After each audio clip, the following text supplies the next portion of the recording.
Olá, pessoal! Bem-vindos a mais uma edição do nosso Papo Ped, um podcast produzido por pediatras para as famílias. Eu sou a doutora Renata Magalhães Machado, pediatra e nefropediatra e mamãe do Enzo. Olá, pessoal! Eu sou a doutora Patrícia Pacheco, pediatra, nefrologista pediátrica, mamãe do Benjamin, do Luca. E hoje a nossa convidada é a doutora Mariana Queiroga, endocrinologista pediátrica, especialista em mudanças hormonais da infância até a adolescência. E hoje o nosso tema será a puberdade precoce. Seja bem-vinda, Mariana. Obrigada, meninas. Então, obrigada pelo convite. Pessoal, a gente vai falar hoje sobre um tema que é cada vez mais constante na prática do consultório de endocrinologia pediátrica, né? Cada vez mais crianças chegando com antecipação de puberdade precoce, com necessidade de tratamento. E a gente vai entender um pouquinho mais do porquê isso acontece e como acontece.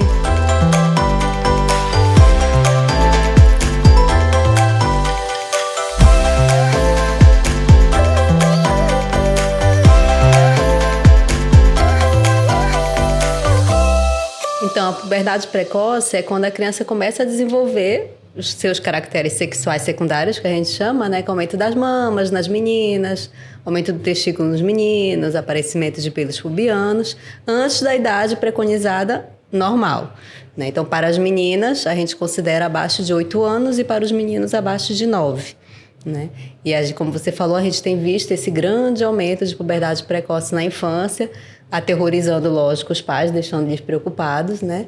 Então, eu queria saber de você quais são as principais causas que levam à puberdade precoce na infância. Bom, então a gente sabe, né, quando vai olhar para o histórico das famílias, nossas avós, por exemplo, né, menstruaram bem mais velhas, as nossas mães com uma idade um pouco menor, e a gente vai olhar com relação a essa tendência, né? A gente tem tido uma tendência no mundo todo de crianças, não só meninas agora, porque eu tô falando, citei a menstruação, mas não só meninas, entrando em puberdade cada vez mais cedo. Então, hoje a gente tem entendido, né, mais sobre as causas ambientais como fatores de desregulação hormonal, certo? Então, por que isso está acontecendo cada vez mais cedo? A gente tem como causas realmente problemas orgânicos que a gente fala, né? Então, a gente pode ter alteração mesmo estrutural na glândula hipófise que comanda o início da puberdade. Isso é bem menos frequente em meninas do que em meninos, mas hoje já se sabe que ainda mais, né, não só nas meninas, nos meninos também, o início que a gente chama de idiopático, né? Então, não se sabe exatamente o que desencadeou, o que a gente já entende como desreguladores hormonais que podem estar associados. A gente vai conversar um pouquinho mais sobre alimentação, sobre eletrônicos, né? A luminosidade dos eletrônicos, que a gente sabe que altera os comandos hormonais. Por exemplo, da fome, a gente conversou no episódio sobre obesidade, a gente também vai ter alteração nos comandos hormonais de puberdade, né? E a gente está tendo essa tendência das crianças cada vez mais expostas a esse tipo de coisa. Fora as substâncias, né? Presentes em cosméticos, em alimentos, que causam desregulação hormonal. E então vamos falar assim em termos práticos para as famílias entenderem, né? Quando é que elas têm que se preocupar? Os primeiros sinais que começarem a aparecer, se aparecerem nas meninas antes dos 8 anos de idade, nos meninos antes de 9 anos de idade, para preocupar. Opa, meu filho está entrando na puberdade, eu tenho que procurar um especialista. Na verdade, se você estiver fazendo já um acompanhamento regular com o pediatra, ele mesmo vai detectar isso e encaminhar para o especialista, né? Mas a gente vê que ali depois dos 2, 3 aninhos de idade, as mães deixam de levar as crianças nas consultas regulares com o pediatra, né? E aí acaba, às vezes, passando despercebido muitas vezes. Esse é um ponto muito importante, né? Porque até geralmente eu converso com as mães. Quando vem pacientes encaminhadas, né, de vocês, Renata ou Patrícia, eu já falo, me dá a caderneta, que eu sei que vai estar tudo anotado. Se faz acompanhamento, vai ter no histórico, né? E infelizmente, é verdade, né? Muitas famílias acabam descuidando desse acompanhamento regular. E por que isso é tão importante? Primeiro, uma pessoa que está em acompanhamento pediátrico regular, o pediatra atento, cuidadoso, né, vai perceber os primeiros sinais. Então, vai encaminhar para uma investigação, ver se é necessário um tratamento ali no início. E a gente vai ter um cenário muito melhor de tratamento, né? em relação a evitar, por exemplo, um comprometimento de altura. O outro ponto é que um dos indícios para pensar em puberdade precoce, né, para as mães, os pais aí ficarem em alerta, é quando a gente começa a ter aceleração de crescimento. Então, quando você está indo na consulta anualmente, se começa a mudar esse padrão de crescimento, o pediatra logo nota. E às vezes eu atendo famílias que estão percebendo, por exemplo, começou a mudar a numeração de roupa, de calçado mais rápido, etc. Mas não tem essa medida de estatura, por exemplo, de 1 ano atrás, de 2 anos atrás, para a gente quantificar isso, né? Então, pontos importantes. O broto mamário nas meninas acaba chamando mais atenção, porque a partir do momento que aponta ali aquele brotinho mamário, a menina às vezes queixa de estar dolorida no local, de estar sensível, o pessoal logo se preocupa com menstruação. Então, acaba que essas meninas, elas chegam mais fácil, digamos assim. Porque as mães sempre têm medo da filha menstruar cedo, menstruar né? cedo. E aí, o alerta, né, também fica para a importância do acompanhamento pediátrico no caso dos meninos. Então, os meninos, a partir do momento que começam a mudar o corpo, têm uma tendência, né, de não quererem que mãe veja, que pai veja. E o que a gente detecta como início de puberdade no menino é o aumento de volume de testículo. Ou seja, se esse menino não for examinado na consulta, às vezes isso não vai ser percebido de início. O que às vezes passa despercebido também em meninas com sobrepeso e com obesidade, porque já tem um acúmulo maior de gordura, né, na região da mama. Então, aquele brotinho mamário lá do início, ele passa batido. Então, gente, o exame clínico é muito importante, né? E aí são sinais para atentar. Realmente, quando a menina tá com menos de 8 anos, mas o que eu sempre falo, né? Se tá com 8 e pouquinho e começou esse broto mamário, procure uma avaliação, porque isso ainda é um início antecipado. A gente sabe que essa evolução, ela pode ser uma evolução muito rápida, e a menina que começou um broto mamário com 8, ela pode menstruar ali com 10 e pouquinho, mas se tudo mudar muito rápido, ela pode menstruar com menos de 10 anos. Eu atendi, esse encaminhei pra você. Ela fez exatamente 8 anos, foi a primeira consulta comigo, fazia anos que não ia no pediatra, e aí ela era gordinha, e a mãe tava, doutora, olha a mama dela, eu tenho dúvida. Não, calma que eu vou examinar. Aí realmente ela já tinha um broto. Eu falei, olha, se ela já tem um broto, ela tá com 8, ela começou antes, já foi precoce, então vamos acompanhar com o endocrinologista pediátrico, que é bem assim. E menino, realmente, eles têm muita vergonha e muito papo, muita conversa pra deixar a gente olhar. E eu falo muito pras mães. Ah, mas ele se toma banho sozinho, ele se veste sozinho. Eu falei, mas você tem que ver. Ele tem que deixar você dar banho nele, trocar ele, porque você precisa estar olhando também, né? Então, às vezes a gente, porque a criança já tem autonomia, aí passa despercebido demais. E aquele odor axilar? A gente pode considerar um sinal? Como é? Isso é uma dúvida que é muito frequente, né? Porque tem, de fato, chegado cada vez mais no consultório, né? Crianças novinhas ali, de 4, de 5 anos, com cheirinho forte mesmo, o odor axilar, que a gente chama de um odor axilar adulto, né? Aquele cheirinho que é mais esperado de acontecer na adolescência. Então, a presença de suor na axila, ela não quer dizer ainda um sinal de que a puberdade iniciou. As mães, às vezes, percebem esse odor e já vêm preocupadas. Meu Deus do céu, vai entrar em puberdade, a menina tá perto de menstruar, algo assim. Então, não quer dizer que a puberdade iniciou, mas é um fator pra gente ficar em alerta. Porque a gente pode ter alteração hormonal que vai, numa progressão, induzir, por exemplo, a um aparecimento precoce de pelos associados a isso. E se a gente tiver uma alteração, né, de hormônios, dos andrógenos que a gente fala, excessiva, a gente pode, de fato, ter um start mais cedo para o início da puberdade. Então, a criança com odor axilar iniciado antes dos 8 anos, no caso da menina, iniciado antes dos 9 anos, no caso do menino, ela também merece avaliação com o endócrino pediatra. Graças a Deus, na maioria dos casos, a gente vai ficar em vigilância. Mas, na maioria dos casos, mesmo sem precisar de intervenção, de tratamento, a gente tem alteração hormonal. A gente tem um andrógeno que já está aumentando, e o esperado seria que isso aumentasse mais pra frente, assim como dos pelos. Isolado, né? A gente vê muitos pelos pubianos, só o pelo, não tem mais nada, né? Um pouquinho bem ralinho, Testículo fininho. normal, sem telarca, né? Que é o aparecimento do produto mamário, mas já tem pelo aumentado. E aí é a mesma situação, né? Geralmente a gente vai ter ali um andrógeno presente, às vezes a gente pode ter uma repercussão disso na maturação óssea, que é um ponto nosso de preocupação, né? Quando a criança, de fato, entra em puberdade precoce, essa maturação óssea mais acelerada, se não for ali identificada, interrompida, vai levar um prejuízo na estatura, porque a criança vai ser aquela criança grandona, o maior da turma, mas que para de crescer muito cedo. E aí vai ficar com a estatura prejudicada. Então, isso pode acontecer no início precoce do suor e dos pelinhos, e aí também é uma razão de acompanhamento com o endócrino pediatra, certo? E aí um ponto muito importante de colocar. A gente vem falando sobre a questão da desregulação hormonal e é muito perceptível em crianças que têm um consumo muito grande de industrializado, né? Então, o suco achocolatado de caixinha, o biscoitinho de recheado, o bolinho pronto, quando a gente começa a fazer uma reeducação e reduz essa quantidade de industrializado, é perceptível. As mães relatam que o padrão de sudorese muda. Porque a gente sabe hoje, né, não é uma coisa que se acha, é uma coisa comprovada cientificamente, que nesses alimentos industrializados, o próprio conservante, o material da embalagem, né, os aditivos químicos ali, tem uma série de substâncias que causam desregulação hormonal.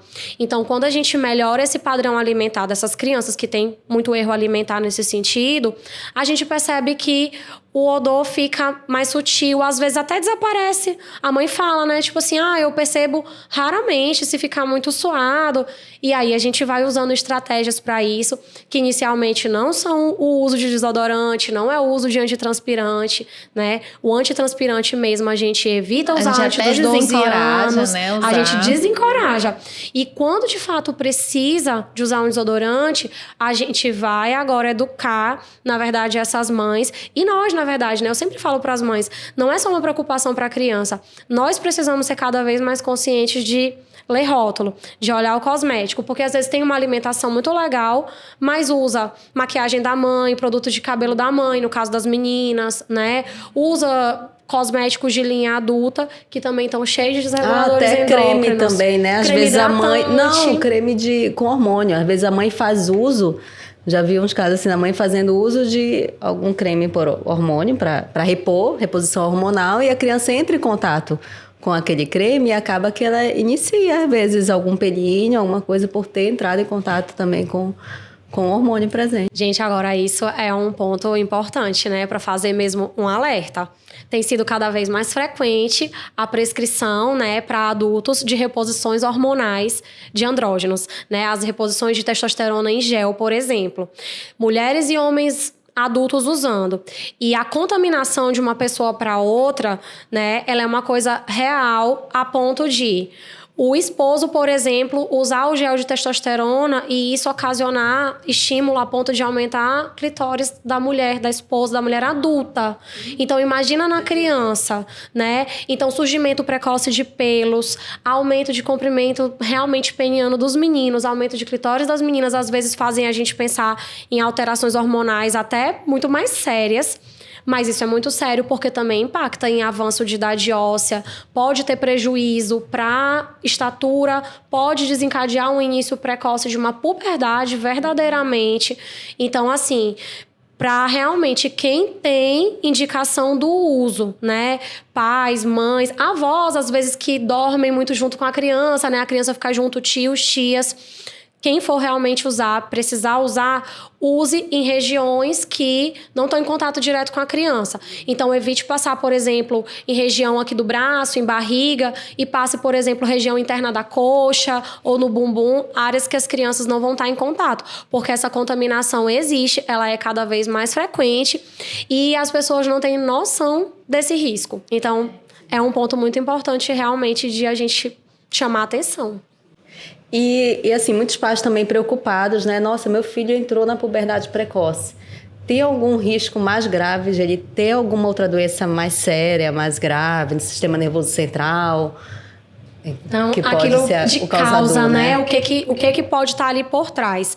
A gente sempre vai fazer investigação, né, de imagem para avaliar realmente a hipófise, a glândula lá onde produz os comandos hormonais, em todos os meninos com início de puberdade precoce. Por quê? Metade dos meninos, até onde a gente tem de literaturas, eu creio que isso deva mudar nos próximos anos, metade dos meninos geralmente tem uma alteração de estrutura mesmo, né? Uma alteração da hipófise. A gente tem risco de tumores realmente no sistema nervoso como causa. Como em número no mundo inteiro, né, os casos de puberdade precoce são crescentes de forma idiopática, que a gente fala, né, não sabe a causa, talvez esse percentual vá mudar. Das meninas, a gente já sabe que 10% das meninas ou menos vai ter alguma alteração estrutural como causa, mas essa investigação para as meninas entre 7 a 8 anos é facultativo, né, então a gente individualiza por caso. Toda menina que iniciou puberdade antes dos 7 anos obrigatoriamente precisa ser investigada, porque existe de fato essa chance de não ter relação com a questão ambiental. E histórico familiar é muito importante, né? Quem tem uma mãe, uma irmã que menstruou com 10 anos ou menos, ou que precisou fazer tratamento para bloqueio de puberdade, tem realmente uma chance maior de uma puberdade precoce, porque também existem causas genéticas para isso. Então, herança familiar de causa genética. A gente tem genes já documentados associados à puberdade precoce familiar. Então, é um ponto importante de alerta, né? Para procurar já um acompanhamento se perceber qualquer indício ali, iniciando mais cedo. E como você estava falando, né? Os cosméticos, parabenos, metilparabenos, sulfatos, né? Que existem, já tem comprovação científica, né? Que faz essa desregulação hormonal, assim como também a luz dos eletrônicos e tudo. E como é que tem sido, assim, a aceitação das famílias? Porque eu, no consultório, eu vejo muita dificuldade deles acreditarem. Parece que a gente está falando uma coisa assim de outro mundo. E a gente vê que na modernidade, com os industrializados, com esse tanto de cosmética que tem vindo, está aumentando mesmo, né? Os índices de puberdade precoce, obesidade, que um pode ter relação com o outro também, na obesidade levando a puberdade precoce. E aí, como é que tem sido? Que a gente orienta? Ela vai ler o rótulo, vai tirar todos aqueles cosméticos? Então, assim, eu entendo a tua dificuldade, porque realmente a gente explica, né? E às vezes parece realmente um exagero, né? Quando o pediatra ou o endocrinopediatra fala sobre o alimento, sobre o cosmético, sobre o esmalte, sobre a maquiagem, o plástico, as vasilhas plásticas. Então, o que eu falo é assim, sobre essa questão dos desreguladores hormonais.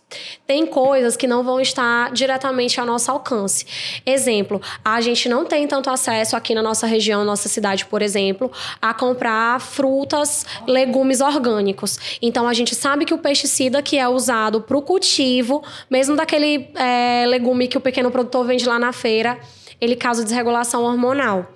Mas tem coisa que a gente tem como evitar. Então, a gente tem como evitar aquecer comida em vasilha plástica e dar preferência por vasilha de vidro. A gente tem como ler rótulo. Ah, doutora, eu não entendo, o nome é muito complicado. Tem aplicativo hoje em dia que facilita isso, né? De você colocar o nome do produto e o aplicativo classificar para você o que é bacana, em verdinho, o que é alerta, em amarelo, e o que é de risco, em vermelho. E, gente, produtos de linha infantil, produto de bebê, às vezes pomada de assadura, lenço umedecido, cremes infantis, às vezes tem desreguladores hormonais. Então, é importante que a gente comece a ter essa curiosidade de ler o rótulo da comida, o rótulo do cosmético. Claro, sem radicalismo, mas de fato tendo cuidado com coisa que se sabe que dá para evitar, né? Se eu posso comparar e eu tenho um produto mais limpo, na hora, por exemplo, que eu não tenho mais como evitar, o cheirinho de suor tá muito forte, eu vou escolher um desodorante, eu posso fazer uma escolha de um desodorante melhor, né? Evitando o contato com essas substâncias. Então, eu acho que isso é uma coisa que a consciência está crescente, né? A curiosidade das pessoas está crescente. E aí, quando as pessoas estão com receio, realmente vem pela precocidade. No caso, realmente, de mães de meninas, isso é mais comum, porque tem medo da primeira menstruação. Acho que elas levam mais a sério, né? Quando eu oriento, tipo, elas passam realmente a olhar com mais zelo. Certo. E quais as consequências da puberdade precoce, assim? Porque além da estatura, né? Assim, porque interrompe o crescimento, tudo, mas o que mais que pode prejudicar a criança pra gente chamar a atenção dos pais, assim? Então, assim, com relação à estatura, né, a gente sabe que uma menina com uma puberdade precoce iniciada, de fato, ali antes dos 7 anos, um menino com puberdade precoce que iniciou com 8 anos ou menos, se não for tratado, vai ter uma estatura realmente muito abaixo do potencial genético. Não é aquela pessoa que fica um pouquinho mais baixo que o pai, é uma perda importante. Mas, além disso, é muito importante a gente falar da questão psicossocial, né, que a gente chama como indicação, às vezes, de tratamento. Tem crianças que iniciam puberdade super grandes, né, e não tem tanto essa preocupação com relação à previsão de altura. Mas imaginar, por exemplo, uma menina com 9 anos e meio, com corpo de mocinha já de 12, menstruando, né? Numa idade em que às vezes a menina tá aprendendo a se higienizar adequadamente, né? Lidando com absorvente, etc. É muito complicado. Sendo a única do meio dela, né? Sendo a única, sendo a maior da turma, sendo a única ali do grupinho que tá com aquele corpinho diferente, né? O menino, por exemplo, com 12 anos, com corpo de rapaz de 14, 15, não tem maturidade para lidar com aquilo. E a gente sabe, né, que com relação a isso, essas crianças realmente tem um sofrimento, porque quando entram na idade ali de adolescência, a partir dos 10 anos... Todo mundo na adolescência busca por identificação e esses adolescentes são adolescentes que estão muito diferentes do restante, né? Estão muito maiores, as meninas estão com o corpo muito mais desenvolvido, os meninos também. Então, eles ficam ali meio esquisitos no meio do pessoal. Eles sofrem se por relacionando isso. com pessoas mais velhas. Com pessoas mais velhas. Ficando mais em risco, né? Exatamente. Às vezes até de um abuso, até de iniciar uma vida sexual muito mais precoce, sem maturidade para aquilo. Risco de gestação na adolescência. Então, não é simplesmente... O que tem menstruar mais cedo? Não é assim. O que tem ele ficar... Não é assim. Traz muitas consequências, né? Já atendi, inclusive, famílias, embora a gente esteja falando muito no sentido da preocupação, né? Por exemplo, das mães com receio da menina menstruar logo e parar de crescer. Às vezes não tá tão preocupada por achar que é muito novinha e imatura, mas tá preocupada com a altura. Mas aí eu converso nesse sentido, porque às vezes tem a resistência do tratamento medicamentoso em pensar, vamos dar uma medicação hormonal, uma medicação muito forte. Se as meninas estão entrando em puberdade mais cedo, todo mundo mesmo, qual o problema de menstruar mais cedo? Sem entender o quanto esses fatores são fatores agravantes realmente para a geração, às vezes, de um transtorno, da criança estar mais exposta, da criança, né, ter risco, de fato, de comportamentos de risco mais cedo, sem maturidade, né, para lidar com tudo isso. Então, é muito importante realmente ter essa ciência de que o impacto não é só no crescimento, o impacto ele é muito mais amplo, né? E as pessoas, eu acho que hoje em dia a gente tem que se preocupar muito mais com a saúde emocional, porque tá uma coisa, assim, de louco, né? Com toda certeza. Quase todo mundo, né? Não, mas muito bom. Mais um outro Papo Ped muito esclarecedor com a Mariana.